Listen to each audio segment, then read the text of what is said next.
Hej hyggelige mennesker, og tak fordi I lytter til denne podcast fra Rådmandscenter Skælskør. Mit navn er Jørgen, og jeg er jeres vært i denne uge, og denne episode udgives søndag den 21. maj 2023. I redaktionen er også Lis Stilling og Kirsten Love Petersen. Husk, at Rådmandscenter Skælskørs åbningstider er mandag til torsdag kl. 8 til 16, fredag kl. 8 til 13, lørdag og søndag er her lukket. IT, eller EDB som det hed tidligere, er en stadig større del af vores hverdag. Det er derfor en god aktivitet på Rådmandscenteret, at man kan komme og få lidt hjælp og vejledning, når den nye teknik driller, at man skal i gang med at bruge PC, internet og hvad det hedder alt sammen. Jeg har fået en snak med Kurt om mulighederne med PC, og vi kommer også lige omkring mobiltelefoner og tablets.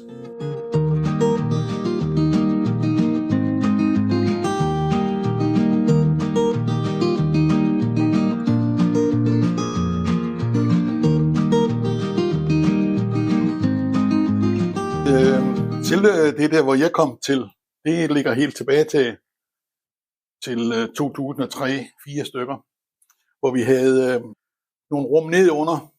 Her var receptionen af i dag. Der var der et computerrum inde bagved der, og det skulle bruges til lagerrum. Så blev vi stillet det her op på loftet her i udsigt, hvis vi ville være med til at sætte det i stand og male det. Og ja. Det var så, vi var nogle stykker, Peter Eldbæk blandt andet, og en, der hed Steffen, og jeg var med på holdet. Og så blev vi enige om, hvordan skulle vi styre det her med at lære folk noget. Tidligere der var det sådan, at det blev programmeret, og Mogens kone, hun var Jette Tillander. Ja. Hun styrer det også med, men der kom kun en eller to, så vi laver det der om på det der, hvor folk de så siger, hvad vil du, har noget du har behov for, så kommer og fortæller os det. Så skal vi se, om vi kan hjælpe dig. Ja. Og kan vi ikke hjælpe dig, ja, så har vi andre muligheder her i byen, jo, men så godt det var jo meget rart at have det samlet. Ja. Jeg skal sige, et sted, når det nu er et aktivitetscenter, så kan man jo bruge det på forskellige vis. Det er da også mit indtryk, at det bliver brugt en del nu. Jeg var meget glad for, som sagt, så fik vi så det der rum heroppe nu, hvor der kan være 8 mennesker på gode venner, 10 måske, både til mange forskellige aktiviteter. Både det her med EDB, og så er der om, slægtsforskning. Slægtsforskning om torsdagen, ja det er rigtigt, torsdag, Kirsten Ganderup. Og så er der nogen, der har, du har Jørgen Møller, som du hedder, har den der med telefonerne, som også foregår på tirsdag eftermiddag, har jeg forstået. Ja, det blev sådan lidt flydende, fordi det er her jo alligevel i relation til det IT, som du er ansvarlig for. Og der kommer jo tit nogen, som er her om formiddagen og siger, må jeg godt forstyrre med? Ja, selvfølgelig. Så strenge skal vi heller ikke være med tiderne jo. Nej. Men hvad er det typisk, I kigger på, Kurt? Er det billedmateriale? Er det fremfinding af det ene og det andet på nettet og Word og alt muligt andet? Ja. Hvordan virker det på nettet? Hvad kan vi gøre for at få nogle oplysninger ned? Hvad for nogle, det der kaldes browser, og der er forskellige slags jo. Ja. Google, som typisk bliver brugt meget, og så er der den nye i Word, eller i Windows, der hedder Edge. Ja. Og så er der Firefoxen, den med ræven der. Og så nogen kan bruges i nogen sammenhænge. Det er ikke dem alle sammen, der er lige gode, hvis man vil i banken for eksempel. Så det skal man lige være lidt opmærksom på.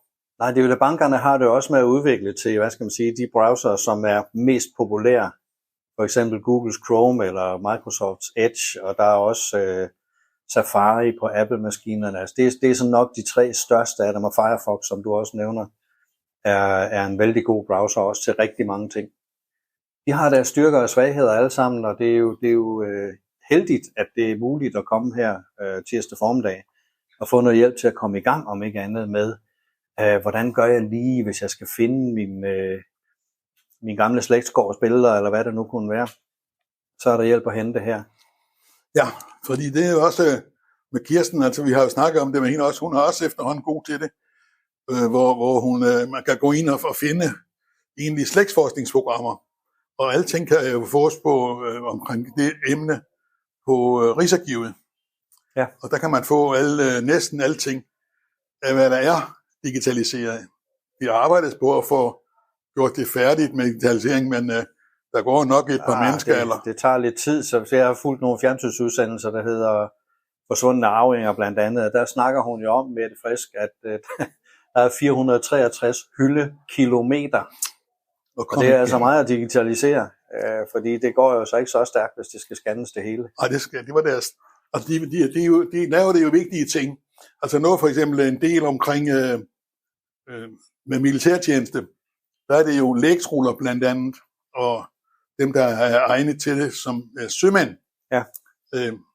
Og der har man så været inde og scanne nogle serier, for ligesom at få gang i det. Men der er stadigvæk noget, man hele tiden skal bestille. Man kan stadigvæk på noget, der hedder Daisy, gå ind og bestille ind på selve Rigsarkivet. Ja.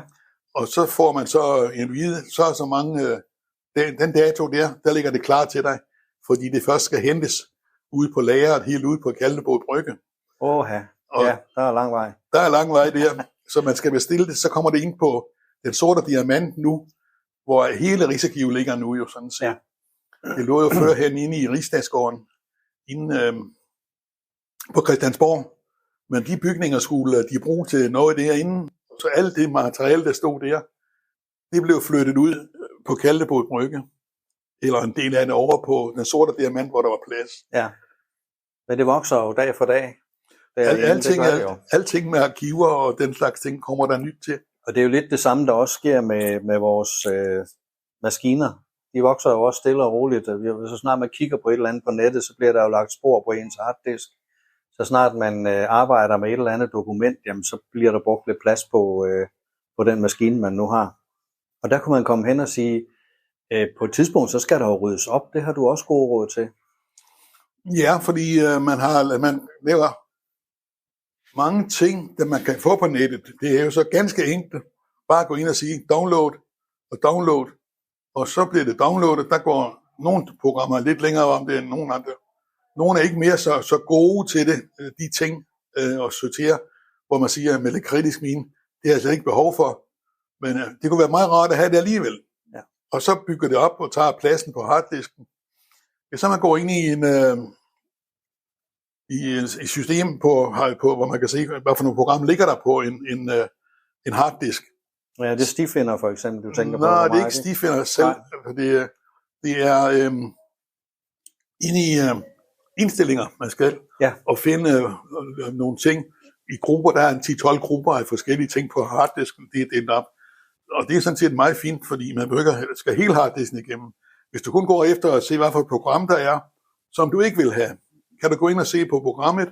Det hedder sådan, ligger på det, fjern, og så er det væk efter næste start af computeren. Ja, og det er en god ting at holde, hvad skal man sige, ens computer lidt kampdygtig, ligesom man smører en cykel, og hvad man kunne sammenligne det med. Så man hele tiden har en computer, der fungerer og ikke er sandet helt til. Ja, som den mister, man kan tydeligt mærke det, så er der også et program, der hedder Defragler. Det sker det, som når man laver sådan en computer, så putter den filerne ind forskellige steder efter et bestemt styresystem. Og når det styresystem, det er, kan man sige, fyldt op, så kan man se på nogle felter, som den tegner det her program, der hedder Defragler. Der ligger nogle felter her, der ligger nogle felter der, de er farve af mange forskellige slags, rød, hvid og blå. Hvis man kører programmet, så kan man se, at det bliver flyttet rundt de her, og så samlet, så at ens computer, når den er færdig med at samle alle de her ting efter, hvis den er meget fragmenteret, kan der gå et helt døgn, inden den får kørt igennem. Men man skal tage den der tid til det, og så ofre det, så får man en noget hurtigere computer. Ja, det er jo klart, det er jo ligesom hvis man har tingene spredt i sit klædeskab, så tager det lidt tid at få overblik over det. Hvis man samler bøjlerne i den ene side, så er det lidt nemmere at se, hvad farver tøj er det ene, man har. Ja. Oprydning er altid godt, og specielt også på computer, fordi de er jo altså født med en vis mængde plads, og det er det, der er at gøre med. Ja, det er det.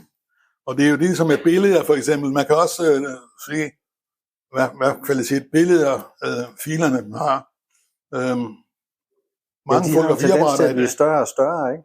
Fordi opløsningerne bliver bedre og bedre på kameraet, så bliver billederne også større. Altså, sådan et billede der, det er noget med 4.000, et eller andet tal af megabyte for, altså 4, megabyte, kilobyte, megabyte, gigabyte. Det er de 3 begreber omkring, hvor store er tingene, hvor meget fylder dem. Ja.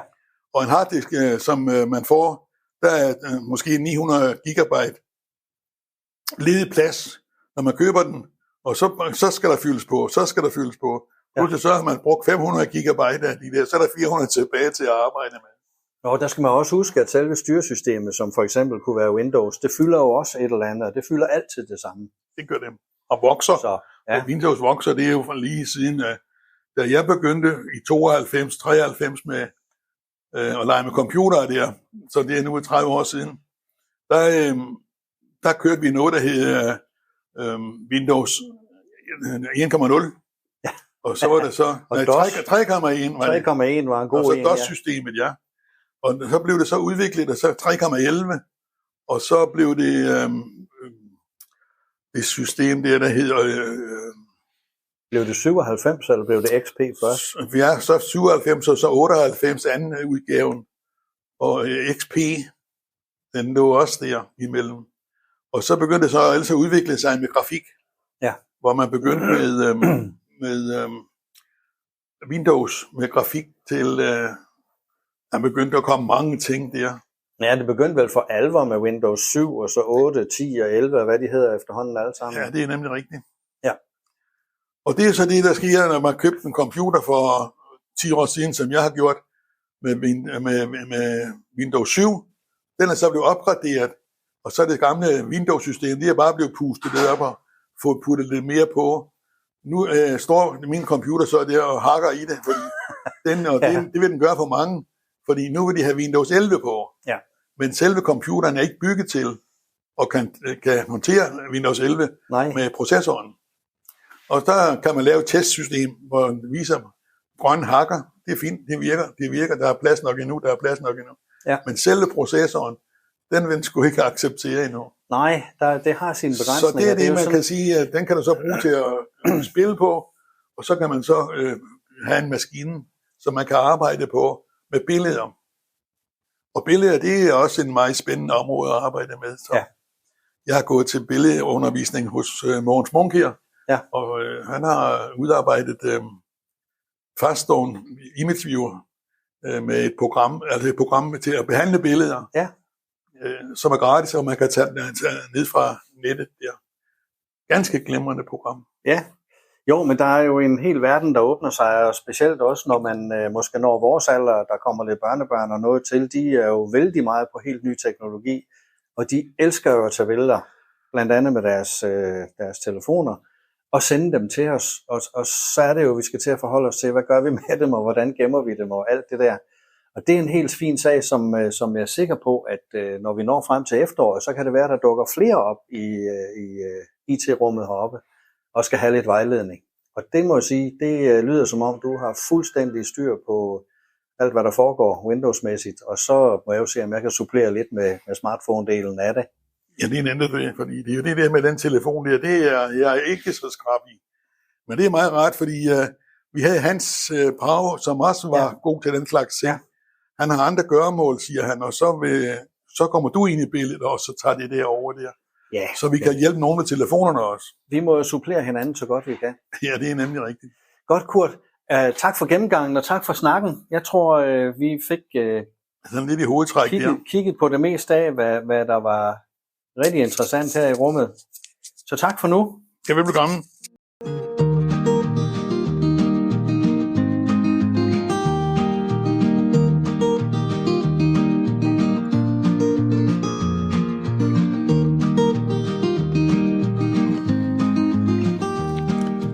Så er vi ved at være ved vejs ende i denne episode af podcasten om Rådmandscentret, men inden lukketid vil jeg lige minde om, at dine kommentarer og ønsker er vigtige for os. Aflever derfor gerne kommentarer og ønsker via mail eller i receptionen, så er du med til at gøre vores podcast endnu bedre. Mailadressen til podcasten er podcast4230@gmail.com, og det var podcast4230@gmail.com. Der er nu også etableret et hyttefad nede i receptionen, så du kan lægge noter eller indslag, annoncer osv. til os. Så prøver vi at se, om vi kan få det passet ind i podcasten. Tak for nu, hyggelige mennesker. Vi høres ved i næste episode af Rådmandscenterets podcast.